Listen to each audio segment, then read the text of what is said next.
குடமிளகாயே எனக்கு பிடிக்காதுன்னு சொல்றவங்க கூட இந்த தோசைய வேணும் வேணும்னு கேட்டு சாப்பிடுவாங்க. அப்படி இருக்குங்க இதோட டேஸ்ட்டு.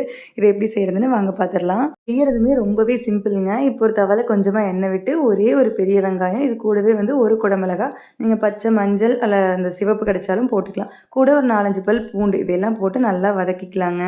கேப்சிகம்ல ஏகப்பட்ட சத்து இருக்குங்க. அதில அதிக அளவுல ஆன்டி ஆக்ஸிடென்ட்ஸ் இருக்கு. அயர்ன் கூட அதிகமா இருக்குன்னு சொல்றாங்க. ஸோ அடிக்கடி இத வந்து ஃபுட்ல சேர்த்திக்கலாம். நூடுல்ஸ் அது மாரி கூட நீங்க ஆட் பண்ணி குடுக்கலாம். அப்படி செஞ்சீங்கன்னா எடுத்து வச்சுருவாங்க. பட் இது மாரி செஞ்சீங்கன்னா எடுத்து வைக்கவே மாட்டாங்க. சூப்பரா இருக்கும். வெயிட் ரெடியூஸ் பண்ணணும்னு நினைக்கிறவங்களுக்கு கூட இந்த கேப்சிகம் ரொம்பவே ஹெல்ப்ஃபுல்லா இருக்குங்க. இதில அதிக அளவுல ஃபைபர் இருக்கிறதுனால, ரொம்ப நேரம் ஃபுல்லா வச்சிருக்கோம். அதனால ஜங்க் ஃபுட்ஸ் நம்ம அதிகமா எடுத்துக்க மாட்டோம். நல்லா வெயிட் லாஸ் ஆகுங்க. இது நல்லா வதங்குனதுக்கப்புறம் மிக்ஸர் ஜார்ல ஆற வச்சு ஆட் பண்ணிக்கோங்க. 1 டேபிள் ஸ்பூன் வறுத்த நிலக்கடல, புளி, உப்பு போட்டு கொஞ்சமா தண்ணி விட்டு அரைச்சுக்கோங்க. நம்ம தோசையில ஸ்ப்ரெட் பண்றங்காட்டி ரொம்ப லிக்விடா இல்லாம கொஞ்சம் இந்த ஸ்டேஜ்ல இருக்கிற மாரி அரைச்சு எடுத்துக்கோங்க. நீங்க செப்பரேட்டா கூட சட்னியா செய்யலாங்க. இது தாளிப்பு ஆட் பண்ணிட்டீங்கன்னா சூப்பரா கேப்சிகம் சட்னி ரெடி ஆயிரும். இப்போ வந்து தோசை மேல நல்லா ஸ்ப்ரெட் பண்ணிட்டு நல்லா வேக வச்சு எடுத்துட்டா சூப்பரான கேப்சிகம் தோசை ரெடி ஆயிருச்சுங்க. 2 அல்லது 3 சாப்பிட்டாலே போதுங்க. ரொம்ப நேரம் பசி வந்து தாங்குது. குழந்தைங்களுக்கு கண்டிப்பா செஞ்சு கொடுங்க. விரும்பி சாப்பிடுவாங்க. 5 வகையான தோசை வீடியோ சேனல் நேம் கீழ லிங்க் பண்ணியிருக்கேங்க.